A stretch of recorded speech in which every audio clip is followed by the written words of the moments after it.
Hello,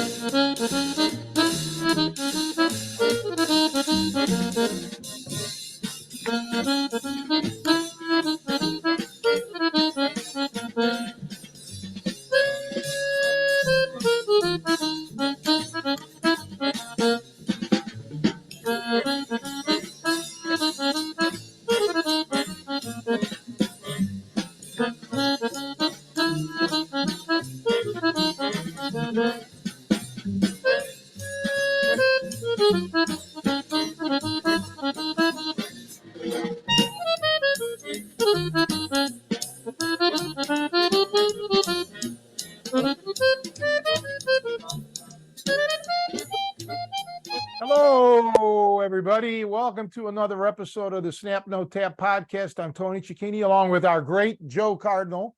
No guests today, and we had a guest last week, and then there was technical issues with the podcast, so we're just going to have to reschedule. Is that gentleman going to come back on the show at a later date, Joe? Oh, absolutely. He's very excited to be on it. And, I just want to say, first of all, thank you for covering for me because, you said it was technical difficulties, but it was my fault. I didn't honor, we have kind of a gentleman's agreement here that I keep myself to a 2-drink minimum before we start podcasting. And, after that third Shirley Temple, I start saying things that really should not be aired. All kinds of horrible things start coming out of my mouth. And we decided it was best for my public reputation not to air the episode. And so our guest was very gracious. He's going through some therapy now to kind of process what I said. But he said, I still want to come back. He said he still wants to come back. And so we're looking forward to having him in the near future, probably in a week or two. We've got a little bit of a backlog of a couple of people who are going to be guests soon. So I'm excited for upcoming episodes for that. But enough said. Yeah. So we're, kind of in a scheduling, switching things around. But yeah, it's just you and I today. Yeah, my guest was supposed to actually be here. I think I mentioned it. Well, nobody would know because we mentioned it on last week's podcast that never got uploaded, which is good. My throat sounds a little better today. Last week's it was pretty scratchy. My throat comes and goes with the scratchiness. Sometimes what'll end up happening throughout this podcast, it'll dry out. And but since I'm pretty much by myself, I don't talk much. There's nobody here, so I don't use my voice as much. So I don't know if that's good or bad, to be honest, because I don't know. But anyway, yeah, we're trying to get things it's difficult because everybody has scheduling issues, and some of the guests that we have live in different countries or different time zones, and the ones that live, like Vince was supposed to be here today, and I just did not hear from him all week. He was going to come over and spend the night Saturday night. We were going to hang out. Did not hear from him, so I don't know where that's going. But anyhow, yeah, and I think Martin's wife is traveling for business, so Martin is probably being Mr. Mom today, and couldn't do the podcast. But he's a great guy to have on the show because he always asks technical questions that get me thinking in certain ways, and that's good. So other than that, yeah, the weather here for those of you who aren't in Chicagoland has been terrible. Matter of fact, we had snow yesterday, and Joe, you said you had some snow by you as well. Mm-hmm. Did not stick, BS. Huh? I said that's some BS because we had 80 degrees 2 weeks ago, and now I've got my winter jacket back on. I was hoping I could put that away forever, but this April has not been cooperating. Well, I did get some yard work done the other day when it was like 50, and I couldn't finish it. I figured I'll do it tomorrow, and tomorrow was horrible, cold, rainy. It's 37 Fahrenheit right now. This is 9 o'clock in the morning. It's not going to get anything better. It's all overcast. So the good news is I've been trying to patch together my bicycles to get them on the road, mint looking like, top shape. And I'm just waiting on a couple things in the mail. And then I got to get it all one bike assembled here fully. So I'm not missing out because the weather isn't cooperating. So I'm not missing out on anything. So that's as far as riding goes. But I do, once I get the gravel bike together, want to hitch it up to the car, drive out to your house and hit the trails by you. So I have some companionship when we're riding. That'll be nice. But yeah, that's it. I say this all the time. I wanted to jumpstart lifting on Monday, on the beginning of May, but I may actually start tomorrow, light, get a workout, week's worth of exercising in, light. As a matter of fact, I saw a video yesterday of some older actor, my mom's age. I think he's a year younger. And I only knew him because when I still lived in Cleveland as a young man, my grandparents watched soap opera that he was on. So I kind of have known about the guy since the 80s. And he's going through a prostate cancer thing. And he's been an athlete. He was a national level athlete in Germany. And I know he did some boxing on his own. I don't think he was a competitive fighter, but he's like 81 now. But it was funny or not funny. It was interesting to listen to him talk. He's very, he's intelligent. And, he says, I still hit the heavy bag, not as intense. I don't remember. He said, I still lift weights, not as heavy. He was very specific about things, very detailed, which I thought was nice. And pretty much that's going to be me the next couple of weeks. I'll be lifting again, but certainly nothing, world record poundage or anything. So just easing back into it. Yeah, and I know like some people, comment on social media asking about your surgery recovery and things like that. And so I'm kind of the conduit for stuff that happens on social media because you're not monitoring that. So I want to pass that on. People are saying, well, how's it doing? How's your stomach doing? Well, my gut, actually, it's technically not my stomach. I say that it's the abdomen area. I've been babying it because and again, let's go back to this German American actor. Eric Braeden is his name, by the way. And he had recently had knee surgery. And he said the first thing he tried, like 2 or 3 days later, even though he had a brace on, was, as he referred to them, air squats. So free squats. And he says, I shouldn't have done that. And the pain was immense.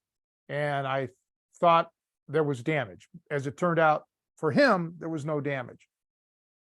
Well, it's the same thing with me. I thought I may have damaged it again because I rushed it. And coincidentally, I had to go see the ear, nose, and throat doctor for my throat issue. And he just had previously hernia surgery, and which is what mine was labeled as, hernia surgery. I don't know if my regular doctor thinks there was something more to it. There was something taken out. I haven't seen my hernia surgeon since that revelation. So anyway, the ENT doctor told me, just don't do anything. Just wait all month. Well, so it's been over a month now. And the only reason I haven't started working out is because it started in the middle of April, and I've just had other things to do. So the long-winded answer is I've really been taking care of it, but I have been doing some yard work that involves a lot of pulling and a lot, weeds and like vines, and it seems to be okay. Now, the wound, the surgery, they went in on my right side, although the problem area was on the left.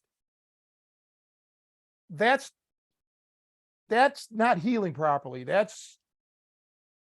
Well, you want to call it cosmetic, I guess, but I feel things, and that part, it's not coming along. But I don't know if it's going to end up just being cosmetic or if there is an issue. The biggest problem subsequently to that, my memory issues haven't even been addressed. That's the next stage of that is June, but it's my throat. And that right now is the main problem. So the stomach or abdomen area, I guess it's okay. As far as the healing, I will be using a belt, an elastic belt that I have when I lift. And I think a lot of it now is just more psychological. I don't want to re-injure it. I don't want to go through the surgery again. So apparently there is a mesh implant And I don't know if mesh implants are like welding. I mean, welders will tell you that once they weld, it's actually stronger than it was before. I don't know if that's the case with mesh. I've read certain things that said yes, but then again, we had that mesh lawsuit several years ago where was problems. So time will tell, but shortly it's going to start where I'm going to push it, and we'll see. I've done no abdominal exercises. I've done no exercising outside of, like I said, the yard work. So I've rested up as much as I can, and it's aggravating because I want to be doing something. So we'll see. Maybe I'll start tomorrow. But yeah, I think that's one of the hardest things for athletes, and especially as athletes get older, is having the patience to recover, and giving it time, because you always want to get back out there and you feel like you're losing ground, and you have these goals, and at least to me, they're always like, there's always this kind of at least subconscious pressure to get back out there and try things, and eagerness. And that's something I struggle with too, just respecting my age, and kind of, I had one guy I'd like to have a guest on at some point here. If I can get him on here, he's a bodybuilder and a car guy. I think you'd really like him. A really cool guy I work with. But he says, when he lifts, because he's about 10 years older than me. But he said basically, he was writing checks that his body couldn't cash. He tried to keep doing the volume that he would do when he was younger, and he was paying the price for it. And I think there's that. I mean, that's just one aspect. But whether it's recovering, dealing with the honesty of your age and how much you can train, and listening to your body, or just recovering from, like I said, a surgery and wanting to get back out there. Sometimes it's fun because sometimes athletes, it's you have to push them to do more, but sometimes you have to almost push yourself to hold back. Well, you're right. And first of all, I'll address the athlete thing about, well, I don't even want to use the term athlete per se, because but yeah, for me and many people I know that are involved in athletics, it's a lifestyle. Okay. So the reason I'm hesitant to use the term athletics is because a lot of people will use that term, when in my opinion, it should, like, they're bowlers. Okay. They bowl they're on bowling leagues or something like that. Now they consider themselves athletic or athletes. I'm not here to bash bowling, because I bowled too. What I'm getting at is we were real serious, like world record lifts and heavy, world class. We're surrounded by world class athletes. So we're immersed in that world. And for me, it was a lifestyle. It wasn't something that I wanted to do for a short period of my life. Okay. This was something that I wanted to do until the day I die. Okay. And that I still feel that way, being able to fight, being able to be in shape. So yeah, that's hard. So it's like losing your lifestyle more than just not working out. It's a compound thing. So, like, for example, well, let me just think off the top of my head. I enjoy pizza, Chicago style pizza. Well, not getting the Chicago style pizza, it's sad, or whatever, but it's not my lifestyle, right? Life will go on. But when it is part of your lifestyle, it's like losing a part of yourself, or losing a loved one in a way, because I really enjoyed lifting or working out, training. Let's just cover that all that training to an extent. I didn't enjoy the heavy duty grueling shit, because and that's hard. Like your friend you're talking about, that's 60. It just takes a lot longer for you to recover if you can. That part, but I have no problem toning it down. But yeah, it's a lifestyle for me and for many of our listeners. It is a lifestyle, and I think it's a good thing. But when it's taken from you, or temporarily even, it's hard to adjust sometimes. I just want to go publicly and state that pizza is part of my lifestyle. So that would be a horrific loss. I have, For those who've never had Chicago pizza, I mean, well, there's people out there who just they argue New York style, Chicago, it's all, hopefully it's all in jest. It's all in fun. I just, I was raised on Cleveland style. Well, I don't know, Cleveland has a style, but Cleveland pizza was, it's all I knew growing up. Obviously, it was fine. What I don't like in Chicago is those thin pizzas that they cut in squares. And I never saw that until I moved to Chicago. I never saw pizzas in squares like they give them out at bars or parties. Right. Like, what's this crap? I pass on that. I don't like that. It just doesn't taste good. I don't like it because we're used to pie cuts. I think I mentioned this once. I was doing a seminar, I'm pretty sure it was with Terry Dow.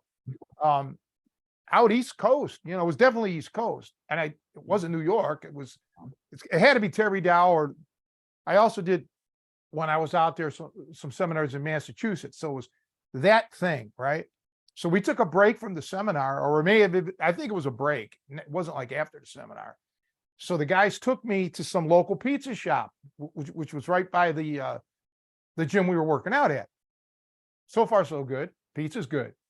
We walk in, and I guess I don't know if the guys that took me knew the owner or not, but the first words out of the seminar participants was, "Hey, we got a guy here from Chicago." Well, the owner of this pizza shop just went off on me. Your shit sucks.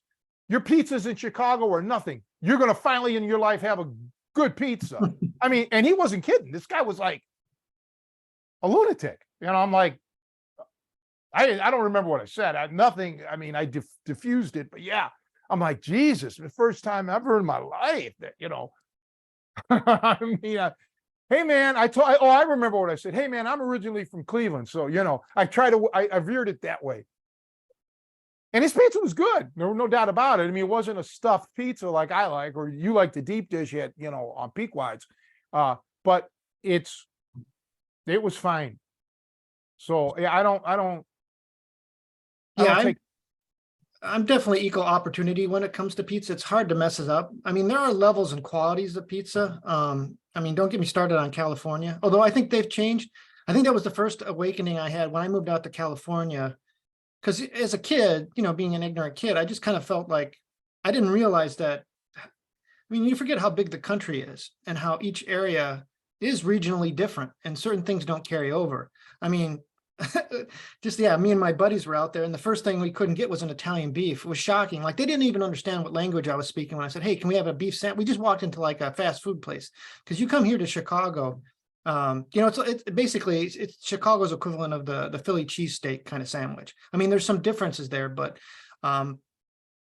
we don't call it the Chicago Italian beef like they do with the Philly cheesesteak. It's just Italian beef. And my parochial mind didn't realize that, no, this is something only we do. And it was just, to me, it was like a hamburger. It was like something that I assumed was everywhere in the US.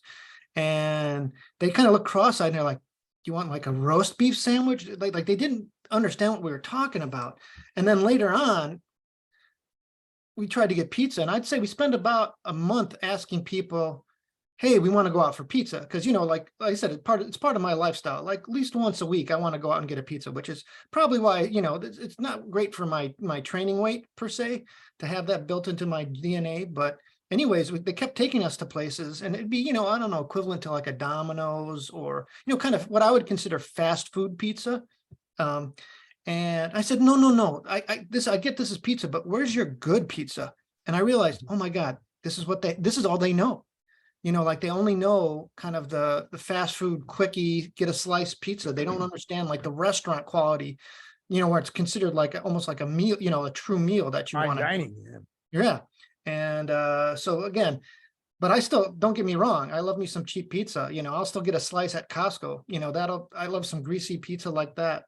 But your point about the square pizza, the pieces, is funny, because that's what I grew up with. When you get the thin crust, they cut it into like this weird grid basically, and it's obviously just to make more pizza pieces for people, to give it.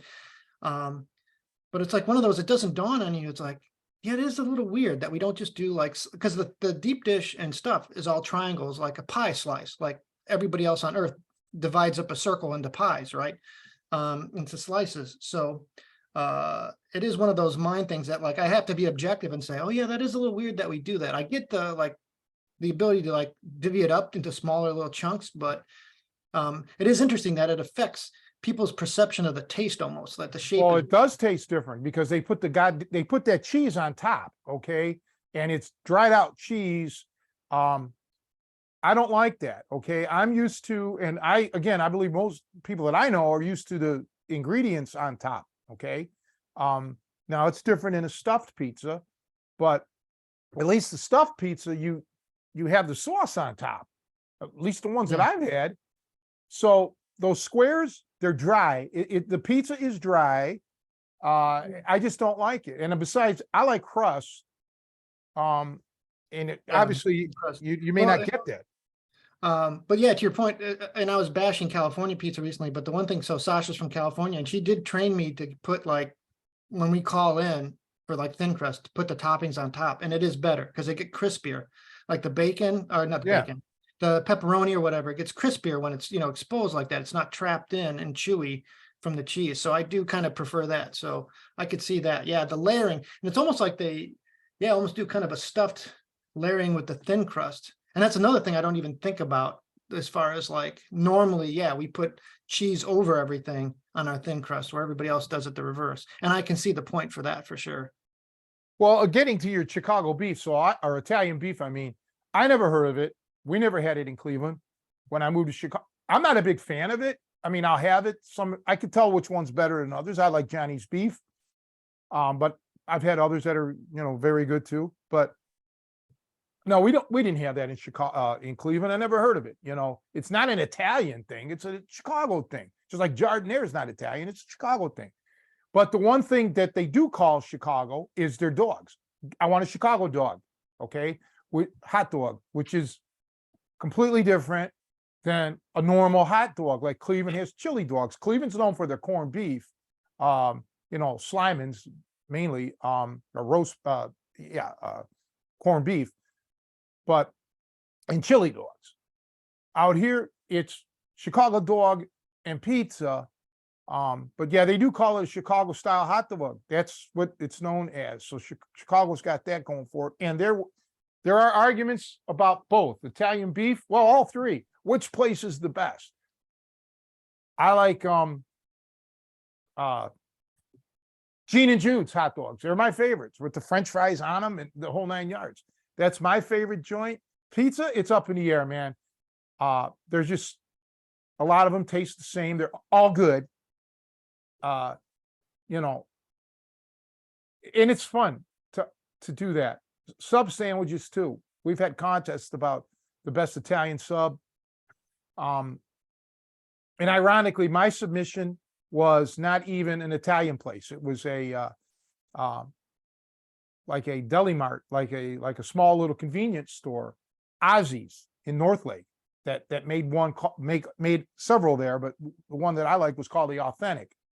And I brought that to the contest, which came in second place, which was tough for me because there's several sub shops, Italian sub shops that I love, but I'm like, well, everybody's going to bring an Italian sub from an Italian joint. I'll bring one from that's not Italian. Not that it matters, but I just figured it'd be different. Yeah, we got a good sub joint in Downers Grove, Birdo's. I love the Birdo's Italian sub there. We'll have to get that someday. Yeah, Get sure. your take on it. I want to try Detroit pizza too at some point. I've had that out here, but this is out here. So, Right. I mean, it was okay, but that doesn't mean Detroit. This is Right. their way of making a Detroit pizza. So yeah, it doesn't count. So yeah, maybe we'll have to do a Detroit road trip at some point. And then Well, let's get back to this. You made a comment. I don't know if you were joking or not about your pizza DNA and it blows your diet. It shouldn't. It shouldn't, because here's what I tell everybody. And recently, because of my throat, I've been eating a lot of junk, like soft stuff, like donuts. Eddie, my buddy, brings them over, and I can't. I have a hard time swallowing hard stuff. But you should have a cheat day anyway with your diet. So you schedule your cheat day as the pizza day, for example, or you just double down with your fasting, or cut your calories for a couple days a little bit more than you normally would, to make up for that pizza, right? So cut an extra 500 calories or something like that. Whatever, do the math. But yeah, don't deprive yourself, because in the end of it, in the scheme of it all, it really doesn't matter. All you're doing is cheating yourself out of some enjoyment. But you have to have self-control. You can't binge every single day for months and months and months and months. So don't be so hard on yourself, Joe. Thank you, Coach. And now I'm hungry too. I want to have a pizza after this podcast. But Yeah, well, yeah, that's another thing, this podcast. So I've been trying to stay now with a 12-hour fast, but I notice, I want to go longer. I want to lose again. I want to just stay at a certain weight. So I just watched a movie last night and said, you know what, the hell with it. I'm just going to have a bag of popcorn. So because of that popcorn, I noted the time that I finished eating it. So I figured, okay, come today, we're going to film our podcast early in the morning. So I'm not going to have anything to eat until after the podcast. So yeah, I'm hungry, but I'm just going to control it until after the podcast, and then I'll have breakfast. So that'll give me about a 15-hour or so window, for my fast, which, really it should be 18 hours, but I don't need to go that extreme right now again.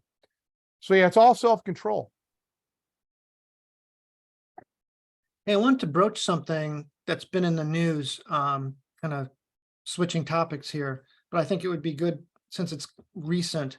And I think it made national news, so maybe even internationally, probably not internationally, but anyways, there was basically in Chicago, downtown Chicago, things got out of hand. I don't know if this is about a The week ago. kids, Yeah, basically mobs of kids. Like, I don't know how it started. I don't know any of the details, but either the police were slow to react or they were overwhelmed. Regardless, there was,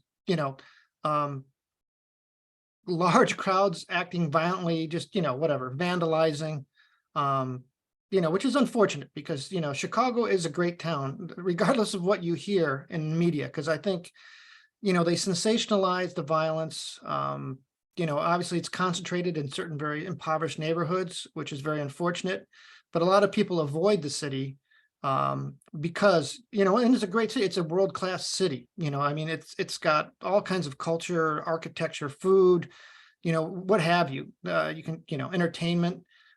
It's just a beautiful city to visit, but people hear these things. I'm going off on a tangent here. This wasn't my question, but I'm trying to make a point that, A, don't be afraid of Chicago. It's overrun with hipsters.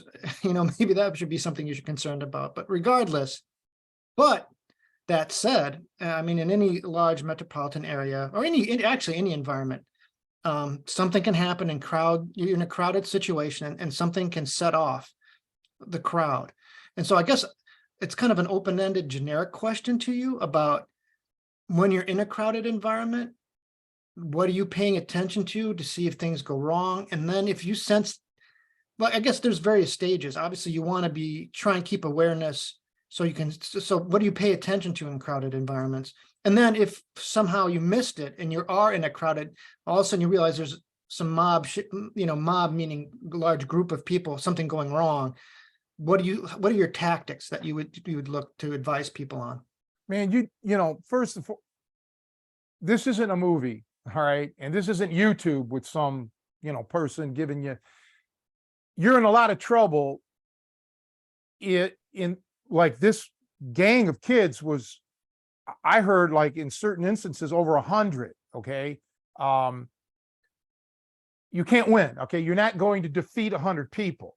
And of course you're going to have these pseudo experts that claim, well, you take the biggest guy and then you knock him out or whatever. Look, avoidance is the big deal. And if you can't avoid it, let's say, like you said, where you're at, there's nobody around, all of a sudden you're swarmed. And I've had that happen, and I'll get to that in a moment. You already have to know wherever you're at. I always look for exits. Okay. Or let's say you're walking down Michigan Avenue or any main street, you should know, where can I ditch myself? Where can I get into this store? You need to be self-aware. The thought of taking on all these people is foolhardy. You only think about that if you truly have no other option, like they're after you specifically. But yeah, there's always the what ifs. And you know what ifs get boring, right? They're harmful at times, because you can end up never ending these what ifs on any subject matter, sports, music, art. You can what if it to death. But always know your surroundings. Make sure that entrances, exits. You have a keen idea of, if you drove a car, where your vehicle is. Plan a route to get to your vehicle. Or if it's public transportation, no other bus stops, let's say, right? Because maybe the mob is at your bus stop, so it's not going to help you. Okay. You just have to pretty much plan things out, like, fully, if you're that concerned with it. I've been in situations, there's no punchline here to fight, but I've been in situations out here, not in Chicago as much, but out here where there's a lot of motorcycles. Like, this is the area, in one of the biggest areas in the Midwest for motorcycles. And you can go out somewhere, you can be in, let's say, a small bar with 3 or 4 people, and in 45 minutes, in come 30 or 40 bikers. They're not causing any trouble, but there's too many people probably violating code, if there was even a code out here. And now you're swamped. Okay. There's nothing you can do. Right. And that's happened on 3 occasions in the 9 years that I've lived here. And so I'm aware of it. And when it's summer or spring, and if I were to go, like, I haven't been out at all in a long, long time, but if I were to go out, I plan accordingly, making sure I'm near an exit, making sure that I realize that this is a place that may happen. And you can just ask one of the staff at the restaurant or the bar that you're at, do you get bikers that come in here? Because it is uncomfortable. And there's a lot more to add to it. What if you got to go to the bathroom? Now maybe you got a longer wait, or maybe you've been putting off ordering food. Now all of a sudden these 30, 40 people come in there. Maybe it's too late now for you to order food. It's going to take an hour to get the food or something. So I know a lot of people tell me, and always have, this is nothing new, that they don't like crowds, especially in a city like Chicago, where you can get 1 million people, literally, not exaggerating, like 1 million people for a festival. Okay. It's crazy. The last time I was around that was when I went back to Cleveland for when the Cavaliers won the NBA title, and there was that parade. Okay. It was huge. It was like over 1 million people. And makes you feel like an ant, makes you know how insignificant things could be. How do you fight 1 million people? You don't. Yeah, and that's interesting. I don't know if proactively, you said it, when you feel uncomfortable when there's a large, sometimes you can feel uncomfortable. And I think maybe that's partially just a sense of like this, wouldn't take much if things went south. This is a bad situation to be in. We often talk about listening to your gut on those things. Do you think in those circumstances, like, okay, this place is Time to go. Yeah. It just is. And you make your exit is look at it on the bright side. It's better to exit before any hostility may arise. Err on the side of caution.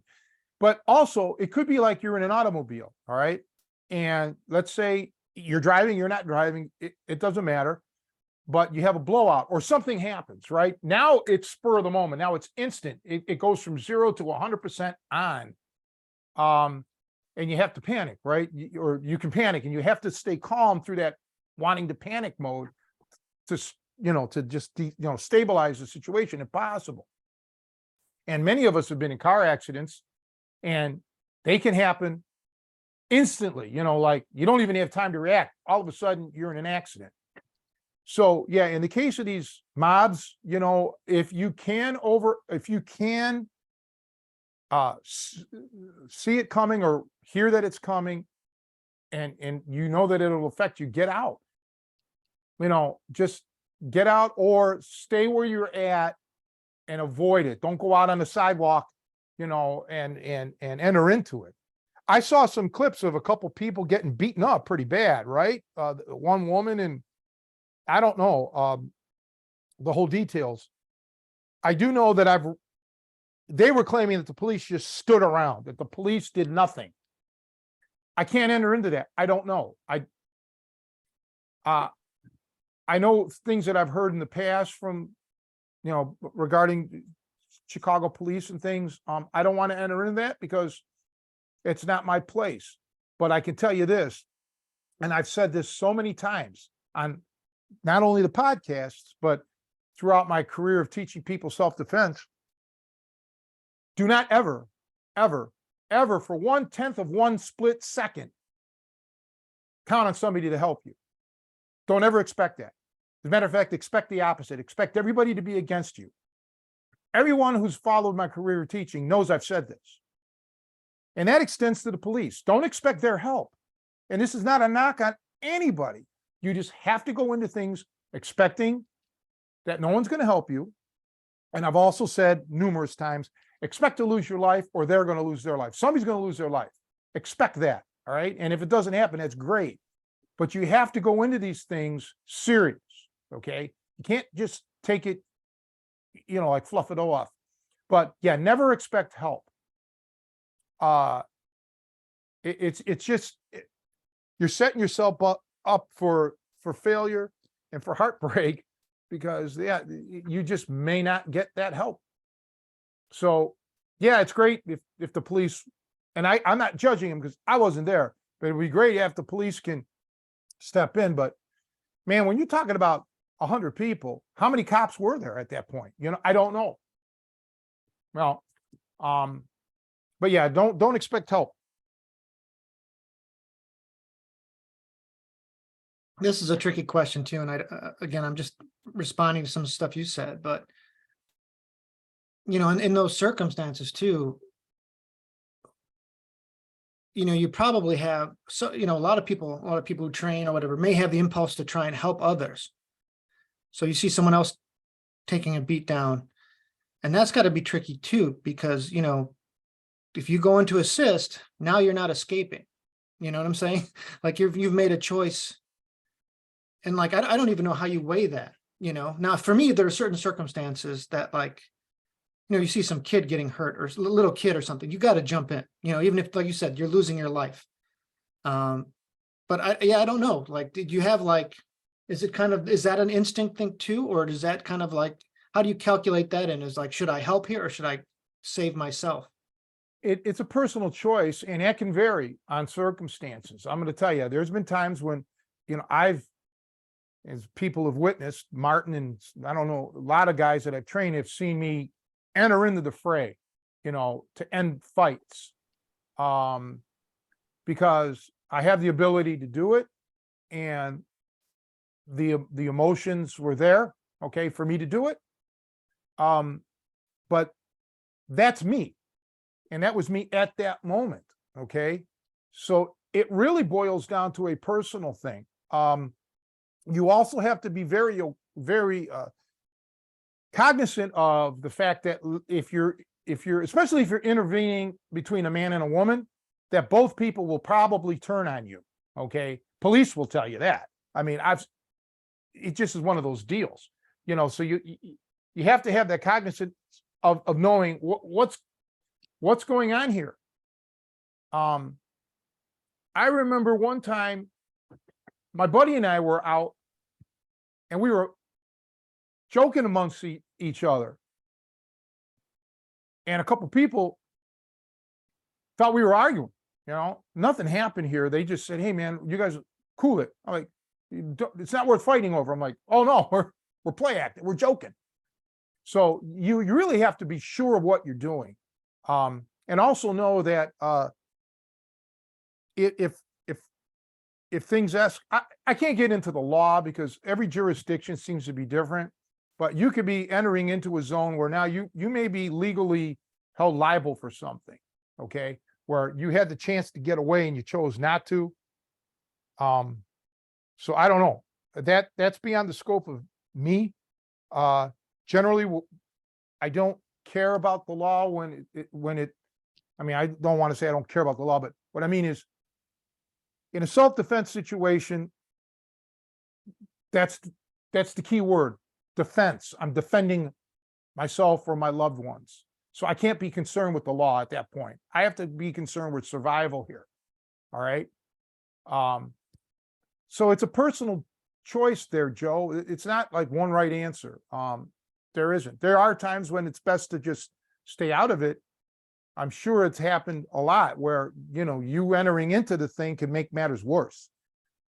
Sometimes you don't know that, Monday morning quarterbacking, but no, it's just something you have to assess and make that call.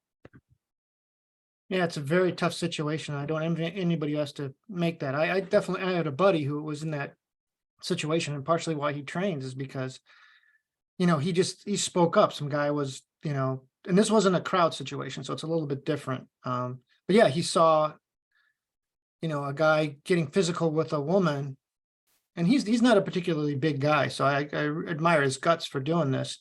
But he spoke up. He kind of tried to intervene. I don't think, and obviously, guess what? That means now you're the target. You've got to be ready for that. If you're trying to intervene there, and I don't know if prior he had called the cops about this. Again, it was happening very quickly, so he, I don't know if his tactic would have been better of like get 911 on the phone right away and be like, "Hey buddy, I just called 911, break it off." I don't, like I said, I don't know all the specifics, how to read it. But it is a bad situation, and you want to do something quite often, and you've got to be ready for, like you said, you intervene, it's just now the fight is yours, and that means you could lose your life. Yeah, I've had situations where, get into it with the husband and then the wife jumps in, not physically, but, verbally and shit. And it just becomes a headache, and it's just something that you want to remove yourself from that situation. And, sometimes tact, it becomes an ego thing a lot of times too. Not just their ego, but your own ego, right? So you have to have that in check. And I see a lot like martial art guys trained, their ego, they think they can handle the situation. They think, and then, it turns out that, man, they bit off a little bit more than they could chew. So everybody has to keep egos in check. And even if it's you're being a good Samaritan and you are intervening, there may be a time during that intervention that you have to bail too. You just have to get out of there. It's certainly a dynamic. All right. It's nothing that is always the same. And the best thing is for you is that hopefully you're never thrust into that position. And I guess it's different. See, in that regard, it's different than seeing somebody have a medical episode. Like you're trained now with the medicine, with the the EMT stuff. So that's a whole different obligation there. But when you're entering into a violent scenario, yeah, you're putting yourself, you're voluntarily, maybe losing your life doing this for strangers, let's say. So it takes a special person to do that. Yeah, it's tough. Yeah, I don't have answers for that. And you're right, it's very specific on the circumstance, but it's something I think people should think through. in advance, because you don't know, like it could be in any environment. We just, you try to avoid that stuff, but you can't control what other people are doing, and you just end up in the wrong place at the wrong time. And yeah, that's, part of the unfortunate reality.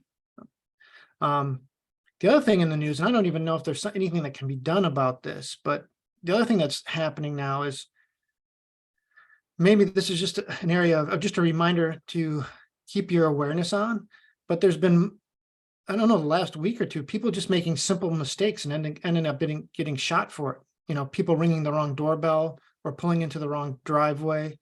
Yeah, and that's totally on the shooter. They're just completely in the wrong. People, you mentioned something earlier today about fear, and so many people are getting worked up and told to hate and told to fear this person or that person or this group or whatever it is. Again, yeah.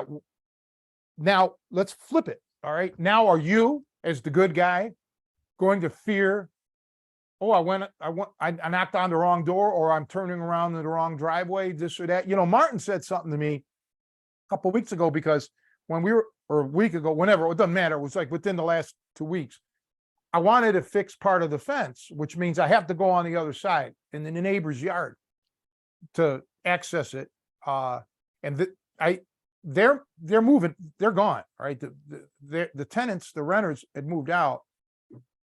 So they were, during this past week, having roofers come out and fix the roof and whatever, maintenance.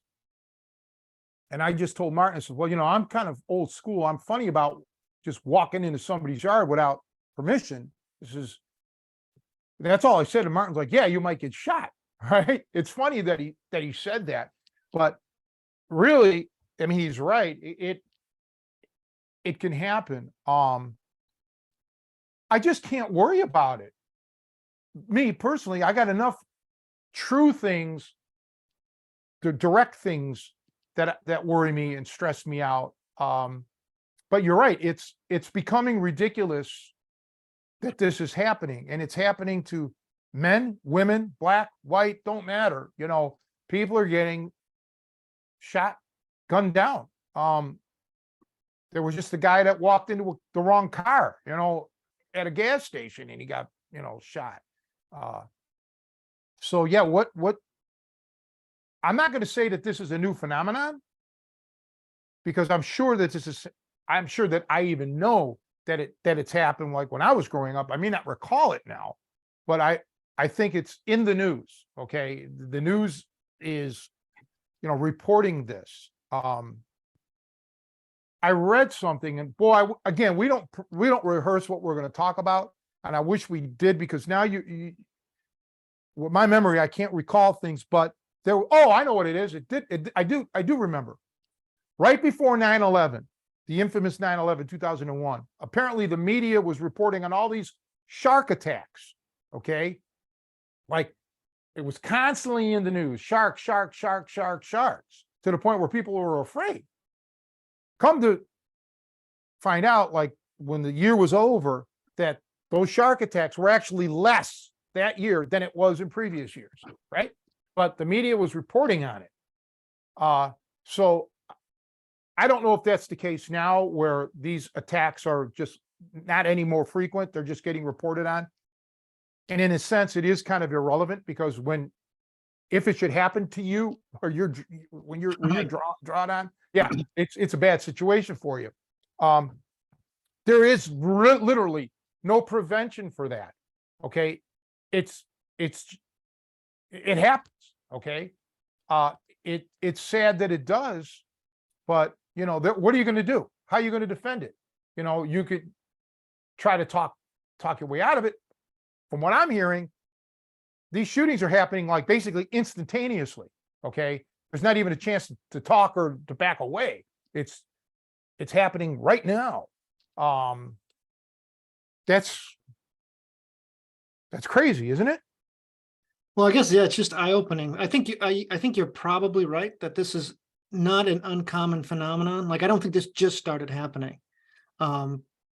But I think when, like, one story catches the national attention, then the next time it happens, they're like, holy shit, like the news media is like, this is just like that thing that, was, and it starts to kind of, yeah, the well, yeah, I mean, they all want ratings, right? So they're going to focus on whatever and report stuff. So stuff that might have not, a simple shooting,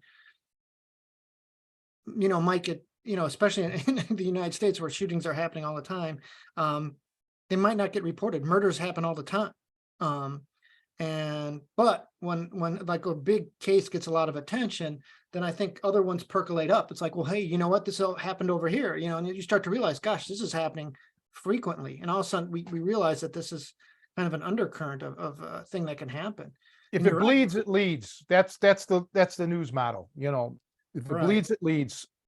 I've always told people, when you're a victim of a violent crime, okay, when you're in the shit right there, there's no place in the world, no place anywhere on planet Earth that's more dangerous than where you're at right now, right at that moment. Okay. Don't worry about what's happening in, Sudan or someplace else that you hear about, all the violence. Where you're at right now is more violent than anywhere else on earth because it's happening to you and you may lose your life. Okay. I've always felt that. I've always believed that because it's true. All right. For those of us who have unfortunately had our lives on the line, we know that that's true. So that means always assume that if nothing happened to you today was your lucky day, right? So you have to know that violence happens anywhere, okay? It can happen anywhere. And don't take it for granted that you can, in essence, keep your guard down. Yeah, so I do believe that situations like this have happened. I'm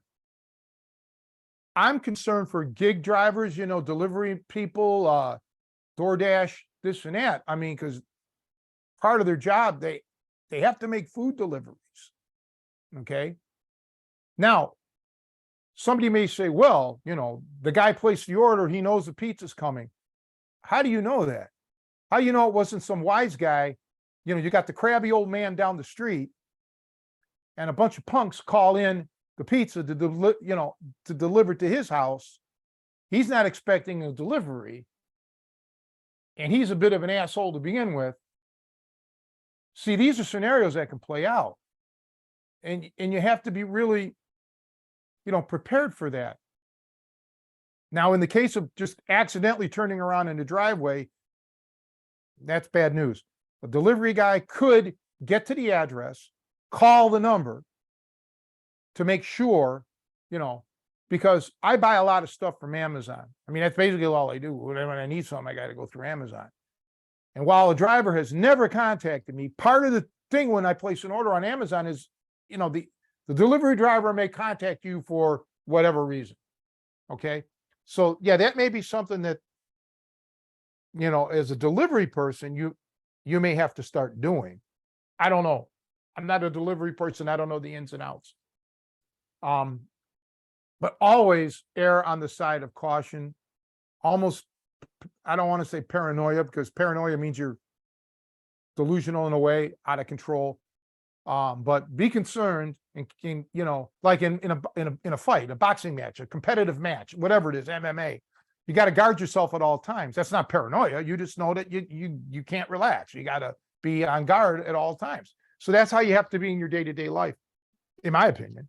I mean, that's how I look at it.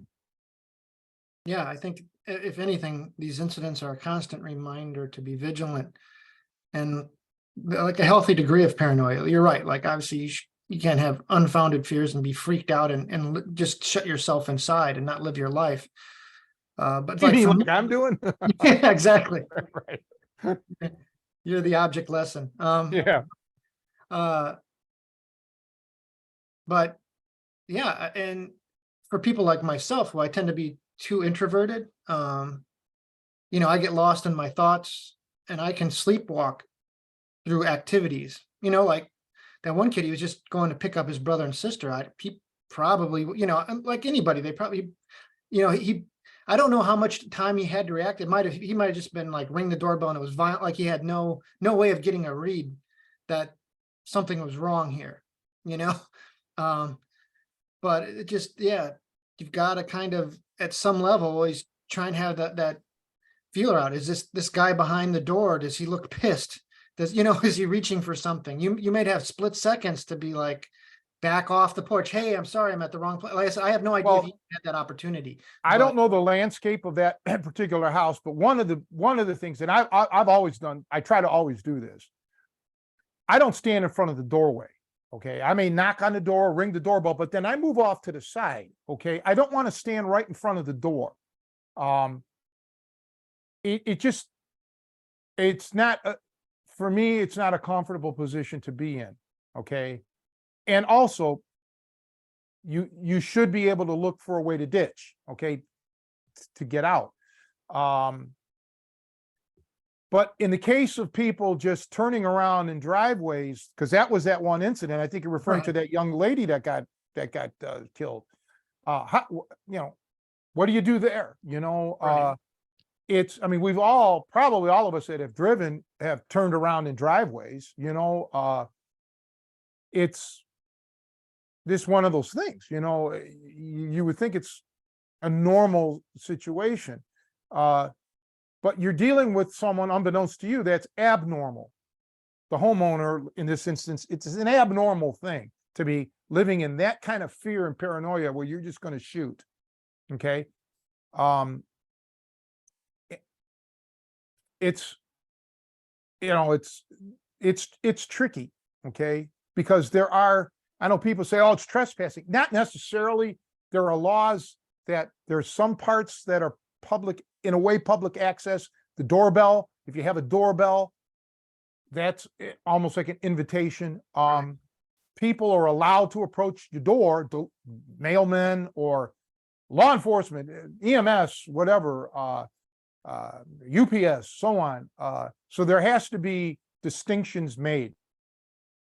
And I can't enter into that because I'm not a lawyer. And again, I would assume the laws vary depending on the locale. But yeah, it's just, man, it's just crazy, isn't it? I mean, again, I'm not saying we're living in crazy times per se. I still think overall it's safer than it was in the 70s when I grew up. I mean, that was bad times, where you just didn't trust anybody or anything, right? Unless you knew that person, deeply. It's just, I don't know, man. I don't have all the answers. All I know is that I live my life knowing that I could be dead tomorrow. I could be dead later. I could be dead right now, but I mean, I could, you can't take it for granted that you're going to have this life moments from now. Yeah, and I mean, maybe the one value, hopefully, of all those news stories getting out is that it'll get out to those people who are, got their fingers on the trigger and are afraid. Maybe it'll give them a second thought to say, hey, hopefully those people are getting some of the message too, that not everybody that comes in your driveway is coming to get you, and you could get in trouble for that. Those people are being charged with things. So hopefully there's some value too, because the message needs to get to the people who are afraid at home. They need to evaluate things and take a breath and relax a little bit. Because you're obviously, if you're armed, if you're packing, it just takes a few ounces of pressure. You're taking a life, and you're taking instant. And so you need to go through some kind of mental checklist before you start reacting like that. And I know probably some of the training you went through probably addresses some of that too. Yeah, sure. Stuff. But let's get straight on one thing. Back in the 70s, I think they said 50% of the households had guns. There was guns in my, I've had guns pulled on me, my grandmother, other people. I had friends shot. I've witnessed a robbery I mentioned on here where the guy's name was Johnny. He got shot in the head and killed. My mom was working there. In essence, he tried to protect my mom in a way, and boom. So the gun phenomenon is, I'm sorry, it's just nothing new, right? It just isn't. And I'm not the only human being that's witnessed this stuff. There may be more guns now, but again, all it takes is one gun, one bullet to alter your life, if you end up even with a life afterwards. So yeah, I've always been cognizant of weapons of any sort. guns, ball bats, chains, knives, beer bottles. um, but those were different scenarios. This was an urban, on the street kind of deal. What we're dealing with now, most of the, from what I've read, these are happening in quote unquote nice areas, right? Nice neighborhoods. So what is a nice neighborhood? This gets back to my thing where shit can happen anywhere, any place. And many times there's hidden violence that goes on. I don't want to get on a soapbox, but domestic violence that happens even on Millionaires Row, okay, that may never get reported. Spouses getting abused, children getting abused, elderly getting abused, right under people's noses. They never know. So you have this, we're humans, okay? And as much as people want to think that the bad people are isolated, they're in that section, in reality, it doesn't work that way. We're all in this together. It's like a melting pot of, good and bad. So you have to respect, if you want to think, and you hope you run into good people, running into good people is a positive. That's something you welcome. And it's great to want to think, man, I'm going to go out and I'm going to have a great time, because that's really what hopefully we all want. But you have to be cognizant of the same thing. I can expect maybe trouble. You don't need to dwell on it, because that might make you negative, just like you shouldn't put too much emphasis on meeting a bunch of good people or having a great time, because if that doesn't happen, now you're disappointed, right? But just be aware that you might run into some good and you might run into some bad. And be prepared, and everybody's preparation is going to be different based on their life experiences and where they're going at this point in time in their life. That's how I look at, again, this is how I look at things. It's the story with the kid going to up on the porch. I had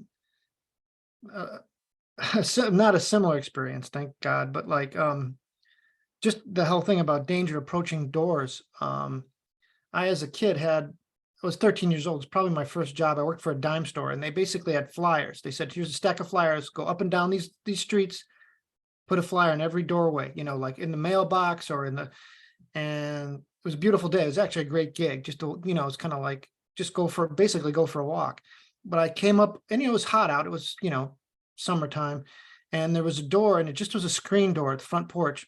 And got to the top of the stairs, went to put the flyer. I don't even remember where I was putting the flyer, but boom, through the screen of the screen door, their dog burst through it, like broke through the screen door coming at me. Like I had no expectation for it. And, my memory of it now, this is like 13. So, God, how many years ago was that? But I pictured, my mind now has a memory of like this giant Rottweiler. I have no idea. I can't remember, but it was so shocking because, again, my guard was down. I was relaxed. I'd probably done this 100 different houses before I hit this house. I don't even remember how I got out of that situation, because a dog had burst through the screen and came at me. I think the owner reacted and called, and I was probably flying off the porch. Like it was all like, reflex and brainstem stuff happening, where I just got the hell out of there. But yeah, you walk up on a door, you don't know what's watching you come up those stairs. Yeah, I know. I had a dog that was vicious when I was growing up in Cleveland. He'd get loose, and the mailman or whoever, it didn't matter. Now it's kind of funny to see the mailman jumping up on top of cars and shit, to get away from the dog. But yeah, you don't know. It's just the way it is, right? I mean, but even forget about interaction with humans. Bad things can happen, all right? Accidents, or you get lost, or just bad things happen. And I don't know. I think there's a certain section or segment of society, and again, I think it's always existed, but the internet helps promote it, where it's all this, for a lack of a better term, I'll use positive people, right? Positive thinking and whatever. That's not even probably the right term, but I think you know what I'm talking about. Everything is a utopia. Everything is Pollyanna. And that's not the real world either, right? So I've known people who kind of like want to believe that.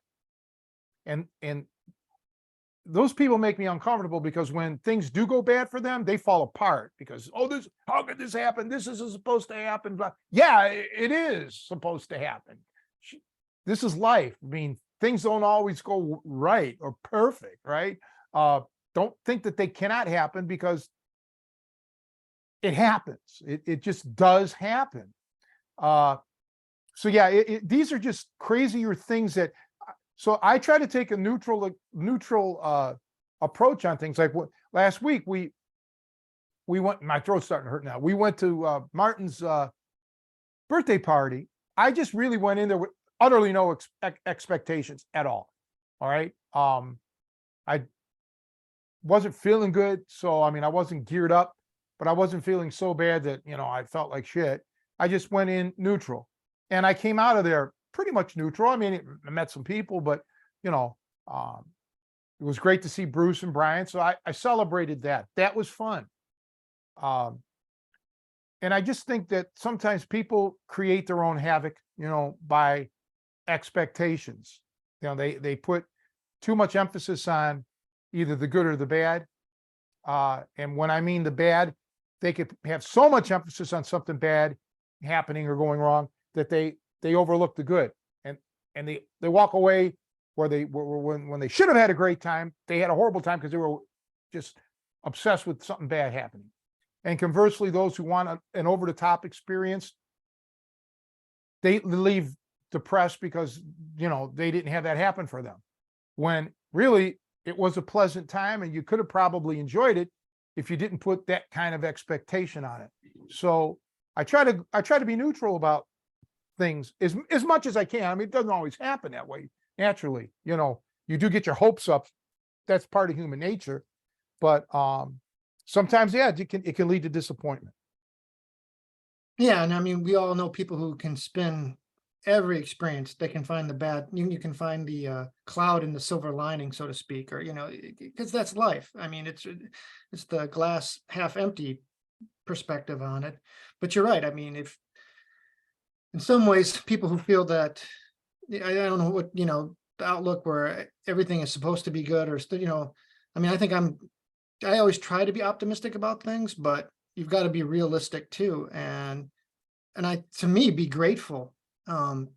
Like if you think, earlier in the podcast you mentioned Sudan, I think just got out of the blue, and you're also talking about, like, anybody who watches the news, yeah, if it bleeds, it leads, and if you're paying attention, you realize how much violence and calamities are happening out there, and you should be, we shouldn't take, if you live most of your life is safe, and you've got shelter and food and all those kind of things, it's a real blessing. Just think about Ukraine. I mean, that was a European developed society. I'm sure they really didn't, and then how devastated it is, and just by the grace of God, we're not living there. Those people are going, their lives are devastated. The towns are bombed out, and it can happen anywhere.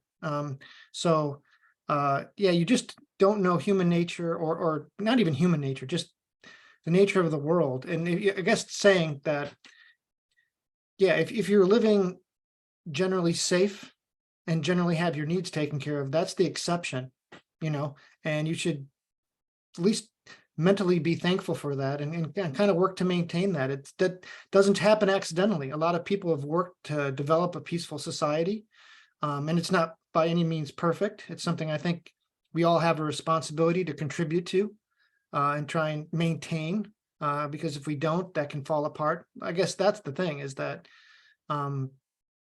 it's almost the opposite, is that, like, a healthy, safe society is something we all have to work together to maintain. It doesn't come accidentally. It's more natural, I think, to be, struggling and be without. And I think we a lot of us who've grown up in the States have been blessed to not, we almost don't even realize how good we have it.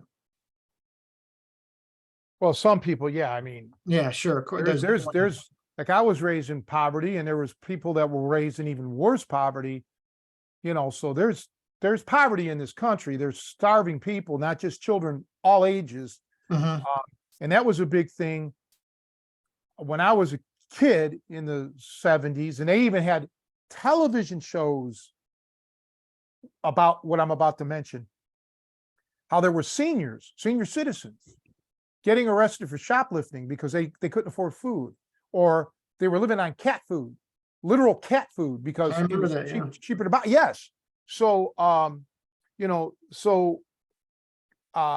of course we lived, or I didn't, but you didn't, but we as America lived through the Great Depression and things and what have you. So you're right, there's been hardships. And I think now there's so much glorification of, we have more millionaires and billionaires than probably ever, right, in history. And because of the internet and the media, the cable TV, you hear about this, you see this. When I was younger, I wasn't a kid, but when I was younger, the lifestyles of the rich and famous, Robin Leach, that was the first show that I remember. Well, Beverly Hillbillies, with the mansion stuff, but that was the but I'm saying that was the first show, Lifestyles of the Rich and Famous, where you really got to see this, outside of fleeting moments in a movie, James Bond, because I watch a lot of that growing up. He's in the casinos, he's in highline motels and shit. But the real world, at least my world, and most people I knew, their world wasn't like that. Yours wasn't either. You were living at blue collar Chicago. I was living blue collar Cleveland. So that was a foreign element to us. Granted, once again, I get your point. We weren't living in huts or bombed out areas, thankfully, in that regard. So you're right.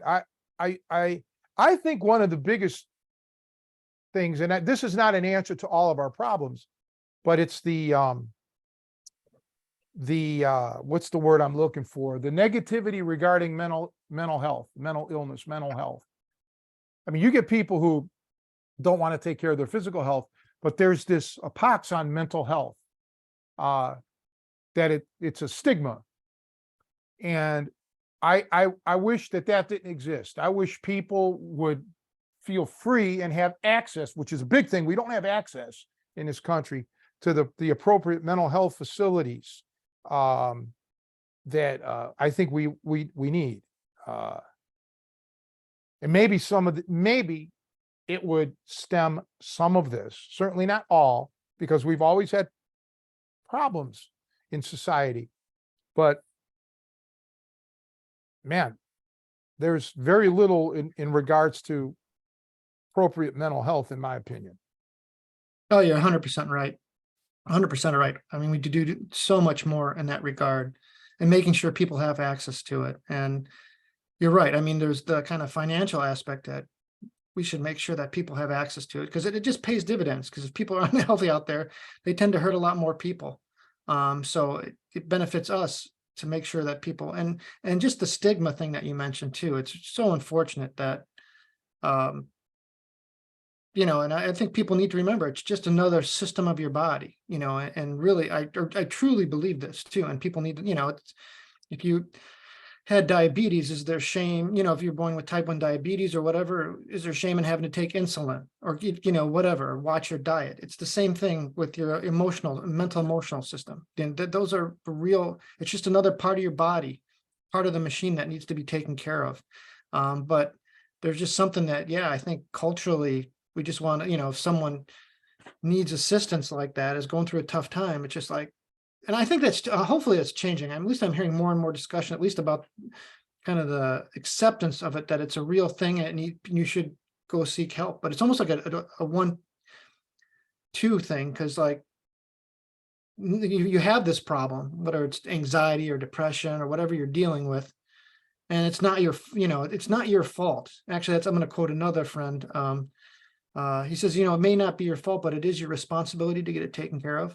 or to work on it. You might not ever get a complete mastery of it. You know, if you're born with some kind of physical issue, you may never completely recover from it, but you can improve your life circumstance and make things, you can work your whole life at it.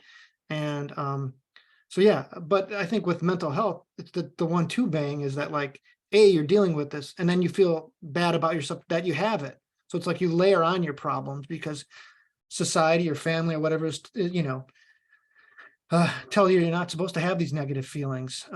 And so you have to even get past that before you can deal with the real problem, you know. And hopefully, I mean, the message keeps going out there, and hopefully it's sinking in, but it doesn't seem quick enough for my, you know, there's just still too much, clearly, from what we see going on. Not enough people are getting help that they need. Well, no, and it's weaponized in a way, you know, I mean, uh, I'm not sure I ever heard somebody say to someone else that's maybe not physically fit, you got cancer. Okay. I don't think I've ever heard that. You got heart disease, you know, as an insult. I never heard that. But boy, I sure have heard people say, you're mental, you're nuts. There's something wrong with you. You're a psycho. So they use a mental illness, a legit DSM qualified mental illness as an insult towards someone, where I don't know, outside of obesity, people throw that around as an insult. I don't know that people flippantly use, you know, a medical diagnosis as an insult, unless you're wishing harm on someone. So yeah, you're right. And you know, I blew off. I was supposed to get my neurological testing done for my brain. I blew it off because it was going to be a 7-month wait. Now it's almost going to be that 7th month, 3 more months.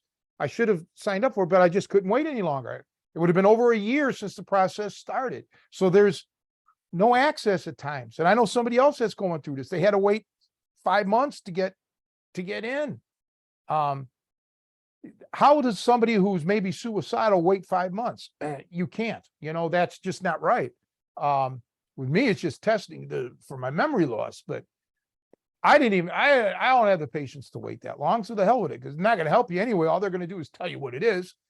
They can't fix it. So it's, you know, in my case, whatever, but I got that sleep study coming up in June though, that I didn't blow off.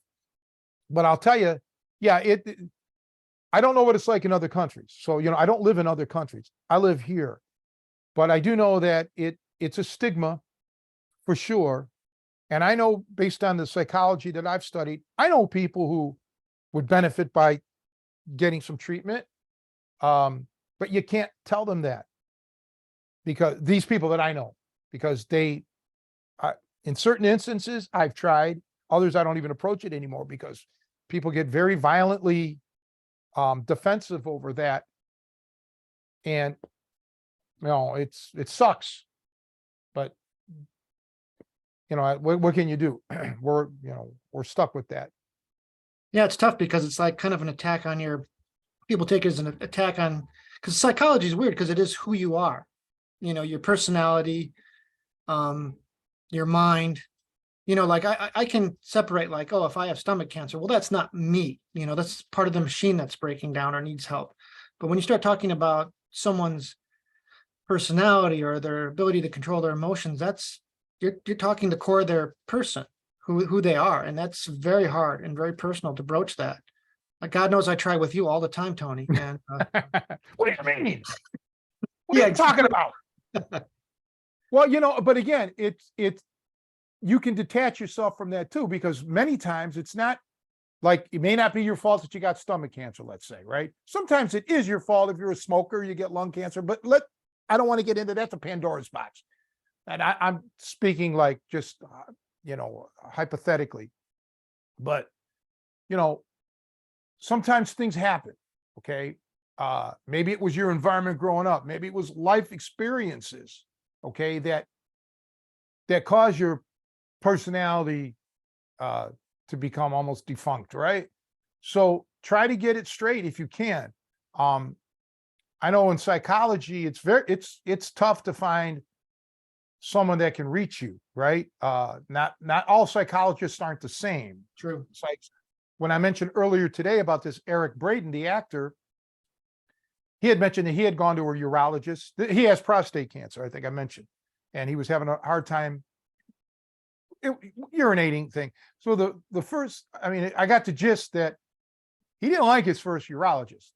And one day on the way to the studio, he had pain. He went to Cedars-Sinai Hospital, and luckily he saw a doctor that is a pioneer in this UroLift, it's called, treatment for prostate issues.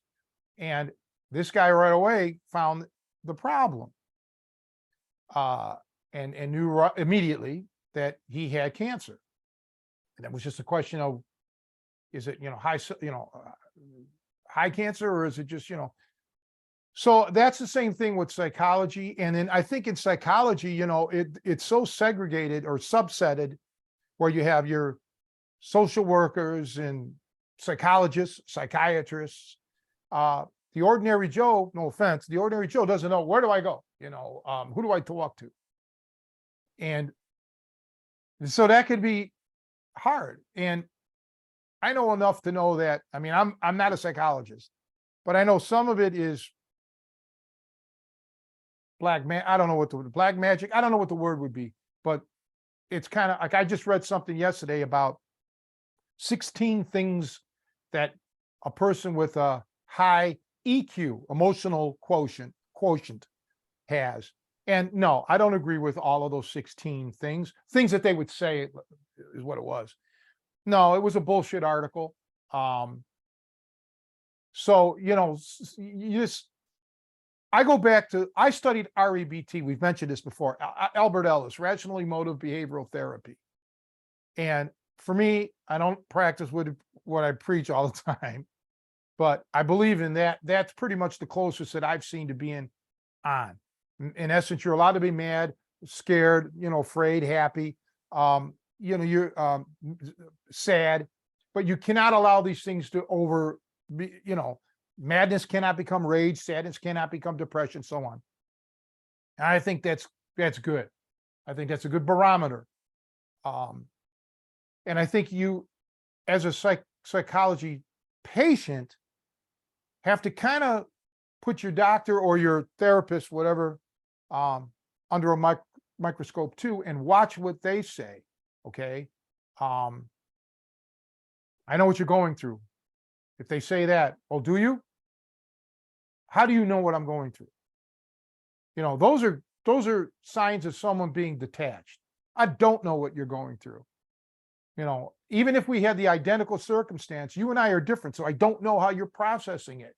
So these are things that can push you away from your therapist or doctor, whatever. But not only that, could also be an indicator that the doctor or therapist really isn't on the ball, because they wouldn't say that.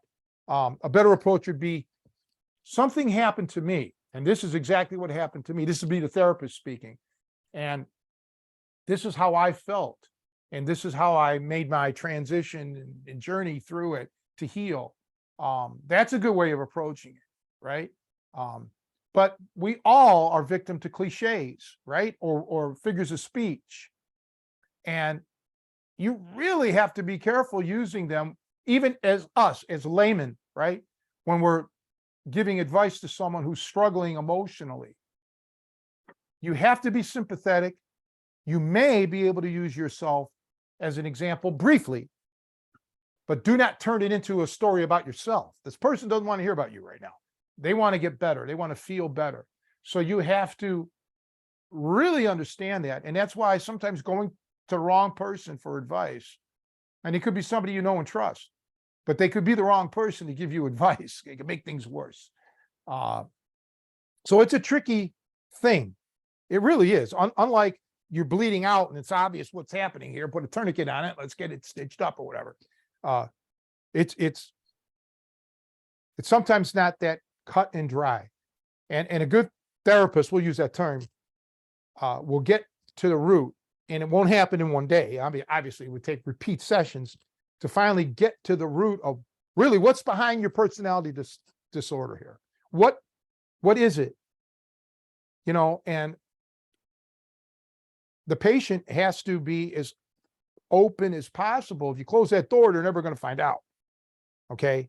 We're not machines, no matter how much we try to be.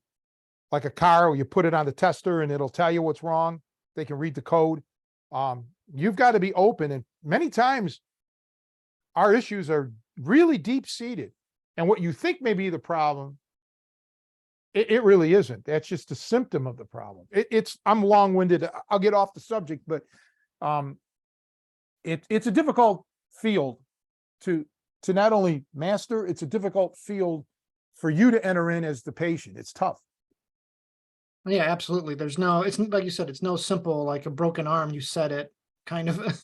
The human mind is so complex, and stuff gets buried, and in the approach to get yourself healthier, to improve things, it's personal and different. And you're right, like that term, oh, I know what you're going through, I know how you feel, is really yeah, it was very common. I've heard that, it's like you said, a cliche that's thrown out. It's just a terrible thing to say, because there's no way we can know what someone's going through.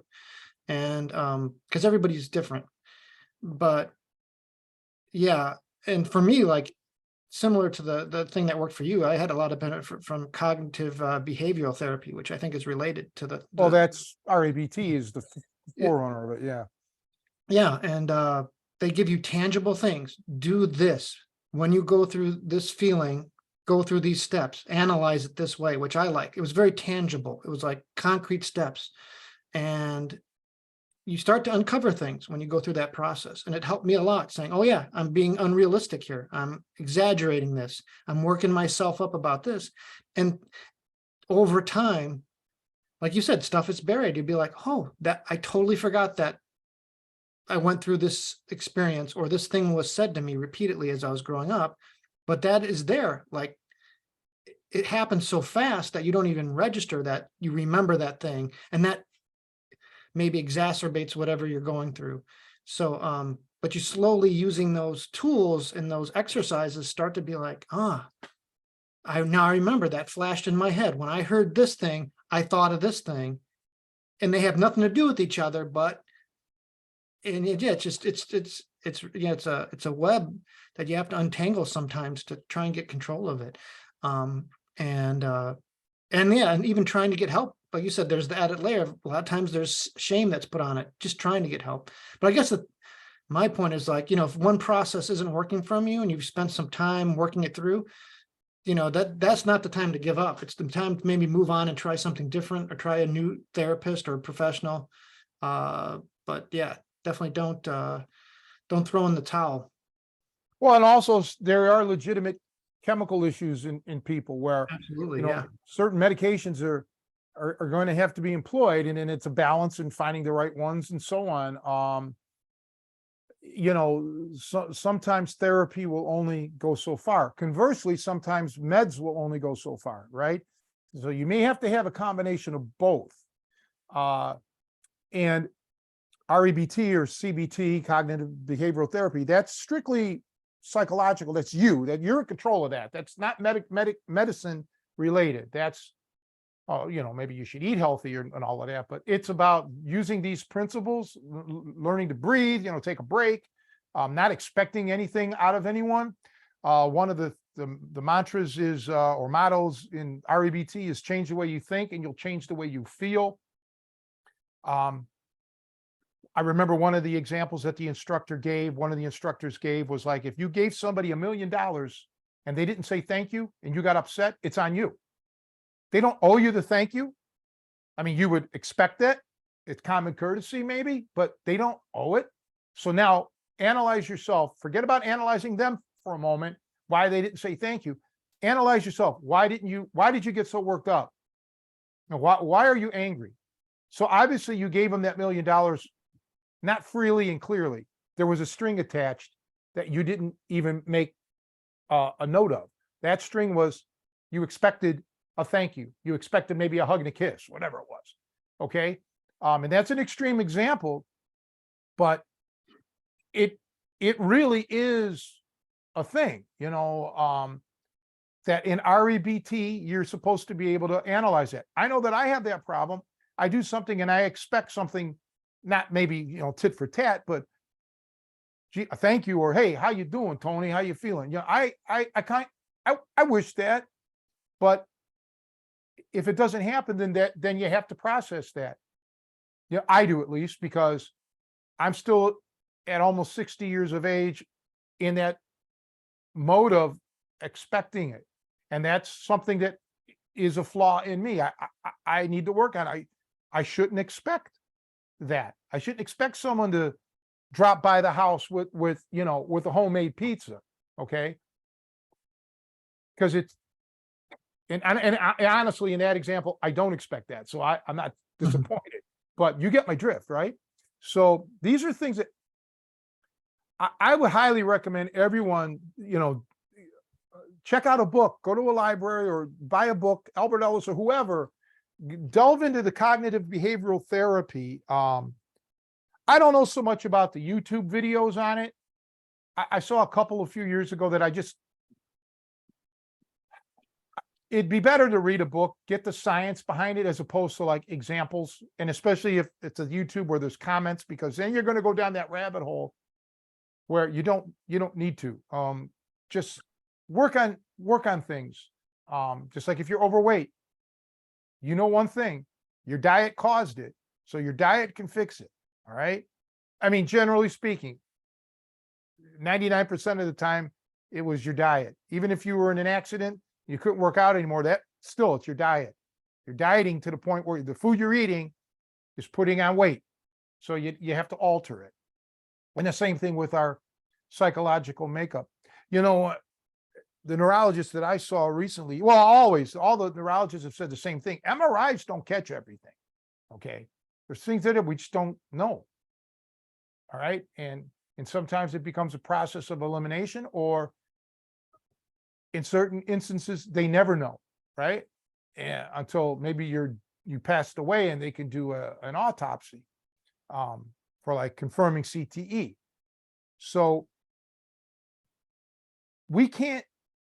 I believe that we have to try to make our life as acceptable to ourselves, as happy as possible. And some people just tend to not know the difference. They become comfortable in the way they are, even if it's derogatory, like these people who are shooting people driving up, knocking on their door or whatever. They probably don't see that they have a problem. They're used to it. Okay. And I don't want anybody that I care about to emotionally get to that point where they're so disgruntled that they just accept this as the way it is. Okay. I mean, I think a few podcasts ago, I made a comment about I'll probably be single the rest of my life. And that probably will be the case, because I don't go out, I don't meet anybody, but I'm not disgruntled over it, right? I'm not going to alter my personality because of it. If I meet somebody, terrific. It's just a question of now I have to get things in order before I'm able to start going out again. And number one, it's my health. So I'm focusing on something else. I'm not letting that beat me down and change me. So if anybody out there is going through certain griefs or obstacles, I've always said you can reach out to me. I'm not a licensed professional in that, but I'm a shoulder to lean on. But find someone or some group, therapy group. Maybe they have free meetings. It may even be via Zoom. But please check it out. Don't hold it in. Just as if you had a physical malady, get it checked out. So that's all I can say on that. Well, I think that's kind of a heavy, profound thing to say, and I think it's a good way to wrap up this podcast, Tony. It was a good conversation. I think today we covered a lot of ground. It was good talking to you. Good talking to you too, always. And yeah, thanks everybody for watching and or listening, whichever. Well, I guess if you're watching, you probably are listening, but some people just listen. Or I don't know, that's another subject. Can you listen? Can you watch and not listen? And can you listen and not watch? I don't know. But anyway, thanks for being around, and for sure we'll see you next week. And hopefully, Joe, there's no technical disruptions this time. We get this podcast uploaded. I'll try and keep my drinking to a minimum. All right, everybody. We'll see you.